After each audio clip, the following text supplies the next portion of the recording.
大家如果有在看日本的动漫或是电影影剧，应该一定有看过里面的主角去公共澡堂洗澡的桥段。放眼全世界像日本一样有这种澡堂文化的地方还真的很少见。今天就让我们一起来认识一下日本独特的公共澡堂吧。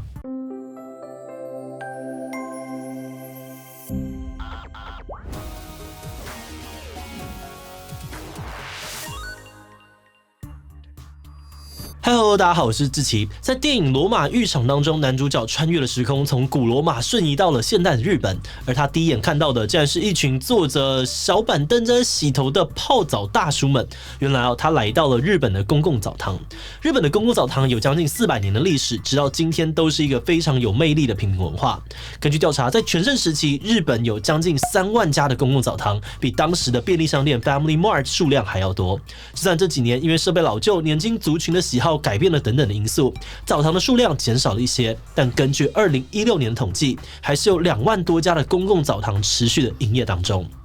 奇怪了，现在的日本几乎每个家庭都有自己的卫浴了，那为什么还是会有这么多的日本人喜欢去公共澡堂当中洗澡呢？今天我们会轻松一点来聊聊日本的公共澡堂文化，而公共澡堂是怎么出现的？在公共澡堂洗澡又有什么特别的礼仪或禁忌呢？开始之前，先让我们进一段工商服务时间。日本终于开放自由行了，我相信很多人一定迫不及待想要请假买机票了吧？今天要介绍的一堂旅游类线上课程呢，讲师是日本爱情动作片资深影评中指通。这位老司机的中指通呢，会在课程当中与大家分享不会日文也能够风俗自由行的方法。透过口耳教学，就算你是只会说阿里嘎多的外国人，也能够实现泡泡浴的梦想。还有老司机的经验谈，教点识破风俗宣传的潜台词，避免踩雷。而其他包含不同等级的服务内容、各地风俗热点、日本风俗评比网站，中指通老师都会全面的介绍，对有需要的人肯定会非常的实用。募资优惠限时倒数中，可以划算圆梦机会，务必把握。搭配志祺77专属折扣码，还可以再省240元。现在就点击资讯栏，踏出梦想的第一步吧。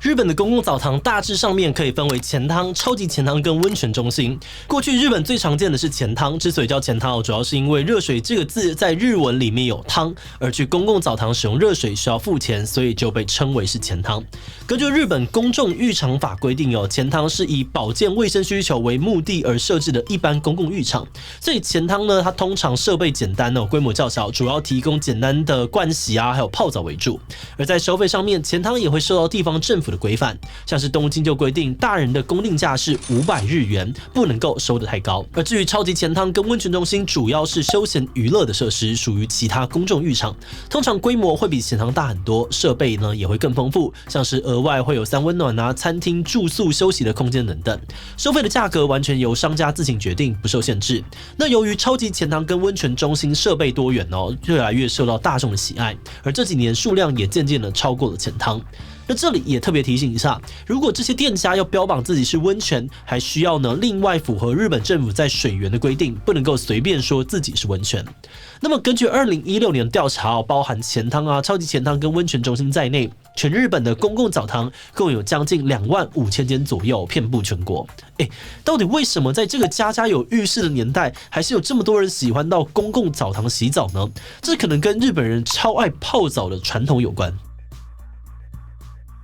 有一个说法是认为因为传统宗教的因素，让日本人特别喜爱泡澡。日本自古以来，许多人信奉佛教跟神道教，而在这些宗教的教义当中，入浴仪式有净化身心的功用，所以在古代的日本，有些氏族就会在家中盖私人浴室。而后来在1591年，日本第一间公共澡堂出现了，开始有一些平民习惯去澡堂洗澡。而在这之后的江户时代，掌管东京的幕府更是因为火灾安全的考量，禁止一般民众在家私造浴室，让公共澡堂的需求大增。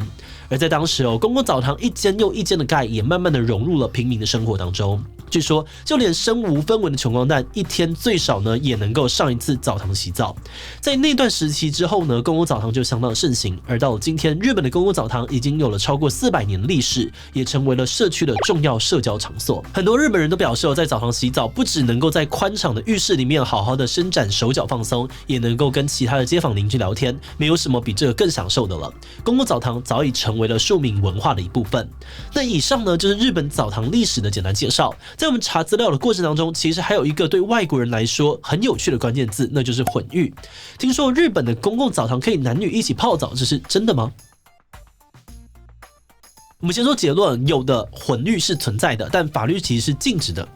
这是什么意思？其实自从公共澡堂出现之后，男女混浴的情形就非常的常见。但因为混浴很容易成为性产业的温床，因此不同时期的日本政府都对于这个现象感到头痛。到了1956年，日本颁布的反卖淫法当中，更明文直接禁止了男女混浴，而这也代表在这之后，混浴就是违法的行为。目前根据地方法律的不同只有特定年龄以下的孩童，基于安全考量才能够跟着父母进入异性的浴室当中。像是在东京，就只有6岁以下的幼童可以混浴。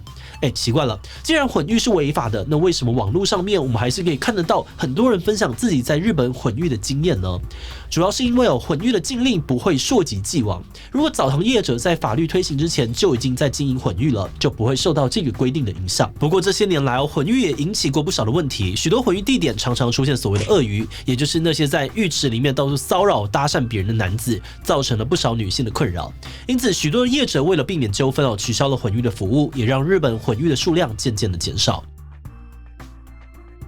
那分享到这里应该有很多人好奇去公共澡堂到底是什么样的体验呢？大部分的钱汤地点都很平民，通常都设在住宅区的巷弄里面，而客人在进场之后，首先看到的就是缴交入浴费跟购买盥洗用品的柜台，或者是澡堂特有的翻台。翻台通常比较高除了收钱之外呢，也能够同时看到男汤跟女汤里面的情况，确保澡客的安全。进到澡堂的内部之后呢，通常也会看到大面的壁画，很多的壁画都是日本的富士山。而除了浴池之外，还会有一大排的洗浴设备。比较特别的是，澡堂里面是坐着洗澡，所以除了水龙头的位置比较低之外，商家呢也会提供小板凳脸盆让大家使用。那顺带一提，在东京除了一般的钱汤之外，还有所谓的公造式钱汤，在外观上面是用建于神社或寺庙常用的宫殿造法所建成的，比一般的澡堂看起来华丽许多。那么在日本的澡堂泡澡有什么礼仪或者是要注意的地方吗？跟台湾许多的温泉池不同日本没有穿泳衣泡澡的习惯，所以几乎所有的澡堂都是需要全裸的，也因此日本人相当重视泡澡的礼仪，在进入大众浴池之前绝对要将身体清洗干净，这也是对其他人的一种尊重。而在泡澡前的洗浴过程，主要是用热水冲洗身体，除了洗掉脏污之外呢，也是让身体先适应热水的温度。而在清洗的步骤上面，基本的礼仪呢是从脚洗到头，让身体由下到上暖和起来。而另外基于卫生的理由呢，就算害羞也绝对不能够包着毛巾进到浴室之中。不过可以像电视里面看到的一样把毛巾呢放在头上或者绑在头上，这个呢都是没有问题的。而进入浴池之后呢，也要记得不要嬉戏玩水，否则可能会引起其他人的不满。而至于泡澡结束之后呢，大家通常都会来一瓶冰凉的牛奶，为整个泡澡的行程做个收尾，这也算是一个日本的特别习俗。那除了这些礼仪习俗之外呢，许多人应该有听说过另外一个日本澡堂的禁忌，据说有刺青的人是不能够在公共澡堂里面泡澡的，这是真的吗？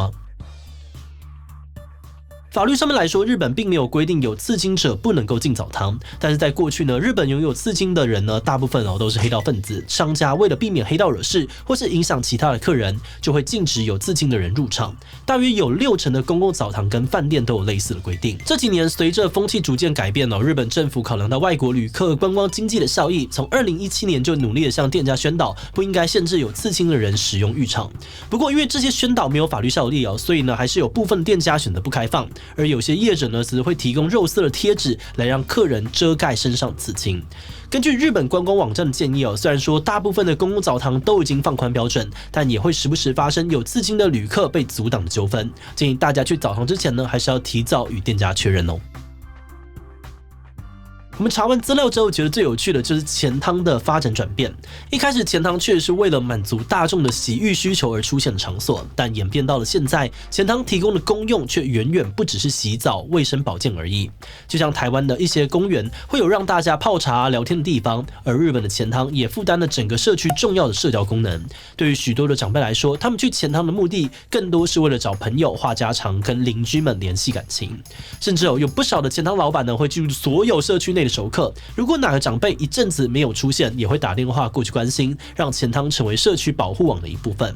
那比较可惜的是这几年因为疫情的影响，物价上涨，再加上年轻的客人越来越少，让许多的传统钱汤都承受不了，陆陆续续的结束营业。而如果大家之后到日本旅游，不妨把握机会体验看看这个传统又特别的澡堂文化吧。好的，那今天呢就问到这里哦。如果有机会去日本，你会想要去公共澡堂体验看看吗？会哦，我已经尝试过了，非常喜欢这样的体验。B 虽然还没有试过，但有机会的话呢，很想要去试试看。C 觉得有点尴尬，跟其他人一起洗澡还是有点哈兹卡西。D 手上有刺青哦，可能会被店家给拒绝。其他留言告诉我们吧。最后，如果你喜欢今天的影片，欢迎分享出去，让更多人认识日本的澡堂文化。此外呢，也可以点击这个地方看看日本拖鞋文化以及拉面流派介绍。那么今天的智力7就到这边告一段落，我们就明晚再见喽。